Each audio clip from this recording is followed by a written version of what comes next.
Hey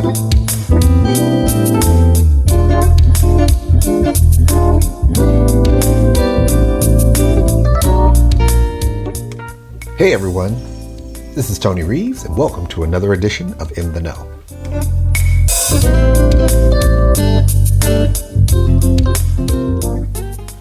Today we're going to talk about whether colleges are losing their value, and more importantly, why are we talking about it now?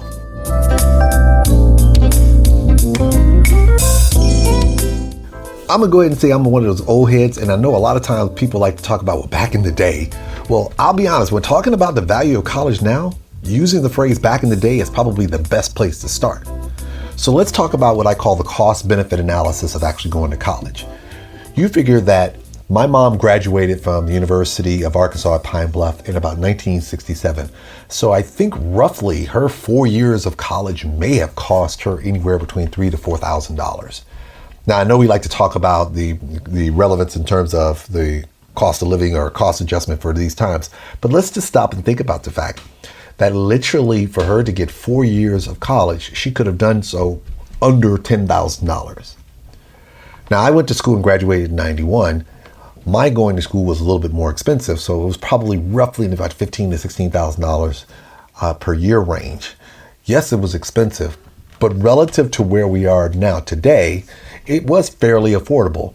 And I went to a small private school. So imagine if you're going to a public institution, or more importantly, if you're going local in your area to a public university in your area. Either way, the cost back then is much different than it is now. In today's age, and I did the calculations in terms of looking at the numbers and so forth, I think the average public school is somewhere in the neighborhood of about $26,000 to $27,000 per year. And I believe that's $26,000, I think, even for in-state students. And I may be wrong, and there's going to be people who will jump in and say, well, that's not the number. I said, no, my understanding is that we're still talking about the roughly $20,000 range. So that means you're talking about literally, let's assume that you use student loans to pay for it, you could literally be in a position where you go into college, and if you complete it in 4 years, you literally would be walking out of college before you got your first job with $100,000 in debt. That's a lot to put on a young person who's not even started their first job yet. So now you have to ask yourself, do you really want to saddle someone who's just started the young part of their career with that much debt? Look at the difference between my mom, me, and today's society. My mom, $5,000. Me, roughly about $40,000. Today, about $100 and something thousand. So when we're deciding why are we talking about it now, it's because we're worried about what type of impact it's going to have on our kids who are not in a position to be able to pay for it out of pocket or don't have the scholarships in order to do so, who are relying upon models like financial aid. Which brings me to my second point with regards to why this is important. Because we're asking 17-year-olds to make these decisions. It's great that we talk about having these individuals who have family members and so forth, but think about the number of people who are what I call first generation college students. That means nobody in their family has ever gone to college. They're starting right out the gate. Imagine a 17-year-old who has decided that in order for them to get to a particular point in their life professionally, they want to go to college. They make the decision to go to a school that's accepted them. They don't have the financial support from their family to pay for college, so now they're going to pay for it on their own. If they don't have anybody to kind of guide them out how to navigate, to tell them maybe you should think about this school or this track if you're going to be doing it on your own, you're leaving it up to a 17-year-old to make those kind of life decisions. And that is not fair to them, because I'll tell you, when I signed the paperwork to get a student loan when I was 17 years old, I didn't understand what that actually meant. I didn't understand about APRs or percentages or repayments or anything like that. And let's just be clear. When I graduated, I was fortunate because I ended up getting additional scholarships so that it reduced my student loan burden. But let me tell you, not even a good couple of months after graduating from college, I started getting the letters saying, hey, when you gonna start paying us back? Dude, I had just barely got my first job and already out the gate, they're like, give me my money. And I can't hate them for that. But the reality is that I got it when I was 17. It got me to where I needed to, but I didn't really think about the financial consequences. So we should be having these decisions right now, because now, in my case, my student loan debt at that time was probably about $120,000, I think, because I'd gotten additional scholarships that made it easier for me. But imagine a kid coming out of college now being saddled with a letter from a provider telling them, oh yeah, you owe us $100,000. Let's start paying this thing now. So when you're taking all these things into consideration, when you're looking at the financial burden that it's putting on kids, you got to now ask yourself this question, and this is my third point. Are these schools nurturing students or profiting off of them? This is going to sound harsh and this is going to sound very unfair, but the reality is that educational institutions are businesses. They're in the business of educating, and part of that business comes from their ability to have students come there who are paying to go to their institutions. But the reality is that, especially, I'm going to chime in and kind of give some kudos to historically Black colleges and universities. A lot of those universities, like those universities and some other universities, their culture was about nurturing students going forward in terms of preparing them for all aspects of the future, and every aspect of it. Now, am I slighting universities and saying they don't do that? Not at all. That's not what I'm saying. What I'm saying is that a lot of times when students go to school, they go to school with this impression that the school is going to prepare them for all aspects of what happens after they leave. Some schools are truly good about doing it. Some schools, not as well as they should.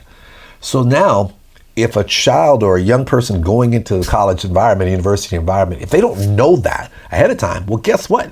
They may get a little shocker in their system when they get there and they realize the business aspect of it, meaning the classes they thought they needed, they could get when they needed, but now they can't. Or the realization that if they have something weird happen, they get kicked out of a particular major and they have to find some other major to justify in order to graduate, because now graduating becomes more important as opposed to preparing yourself for what waits for you when you leave college. At that particular point, it's easy for some students to get disenchanted and tell themselves, why the hell am I here? Because all they're interested in is taking my money and not really preparing me. So you have to ask yourself, is this a good time to talk more about whether or not we have started to develop a culture in these universities for where they're profiting on creating, as one of my good buddies would say, a standardized workforce? Or are they interested in creating a nurturing society, a nurturing environment for college students so that they can prepare themselves adequately for what comes next? Which now brings me to the fourth point, which is whether or not we are in a place where there are other pathways to success other than college. That should really freak out universities right now. When I was coming up back in the 80s, there were three pathways to success to quote unquote the middle class, or to providing a secure environment for yourself. Trade schools, colleges, the military. In the military, it's kind of a great place because you had an environment that gave you the best of both worlds, because you could learn a skill, and at the same time, you could take advantage of programs that made it possible for you to achieve your college goals if that's something that you intended to. But those were the main three pathways. Today, there are a lot of other pathways that you can go. You can go back and, in addition to trade starting to become more of a prolific thing, you could do things like gaming. You can do things like being an influencer. You could do things like social media. There are so many other pathways to success that do not require you to have a college degree. So if you're in a situation now where you're trying to decide what you want to do, you have more options than we had before, which now links me to my fifth point. Because you have more options, these other options become more viable, because why? The universities might be pricing you out of going. If you knew right out the gate that it was going to cost you $120,000 to get an undergraduate degree and you had no scholarships, you probably wouldn't go. You probably would say to yourself, well, I need to find me some other alternative that's going to get me there. And that alternative may be to say, you know what, for what I want to do, I don't need college. That's not necessarily a bad thing, and that's not a slighting of the institutions. It's a relevant point to understand that when you have a situation where you have education system that has such a heavy financial burden, you may tell yourself, I ain't trying to go broke going through a system that cannot guarantee me the kind of job that will allow me to comfortably live the life that I live and repay back this debt in a timely manner. Because guess what? $100,000, that's a house in some places. Maybe not these days, but you know where I'm going. So think about this. you're coming out, you're probably not going to command a job out of the gate that's going to automatically give you the ability to pay off that kind of money. And on top of that, you're going to be paying on that debt for a long period of time. And they're earning interest on it. So that means whatever debt you accrued when you first got that loan will not be the same when you pay it off.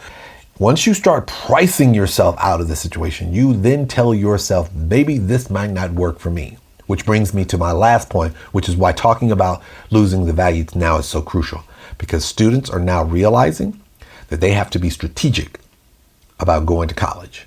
You're probably saying to yourself, well, weren't they always strategic? Not in the sense that you are thinking. What I'm talking about being strategic is how are you going to maximize the fact that you now have these institutions who are charging exorbitant amounts of money in order for you to be there, in order to provide you the ability to transition into a particular career field or choice of endeavor. You have to now ask yourself a variety of things. Are they going to prepare you adequately? Is there other universities that can do so in a more cost-effective manner?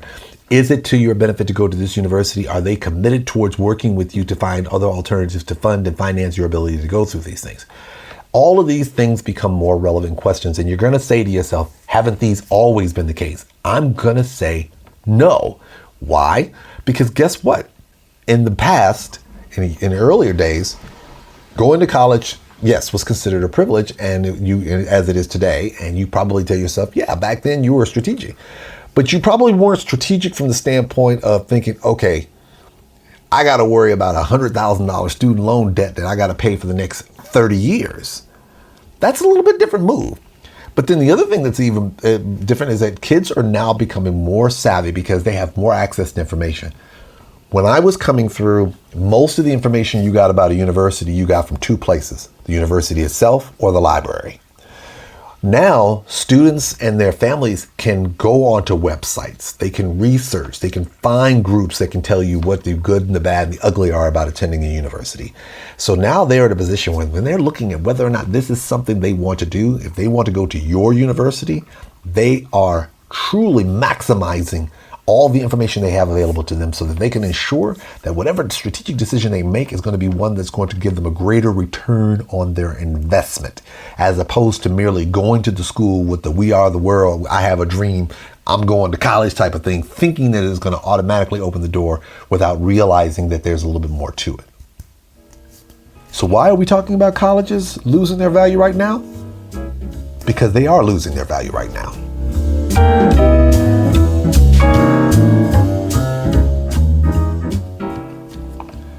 So you just got to be prepared to be strategic about how to maximize it for your benefit.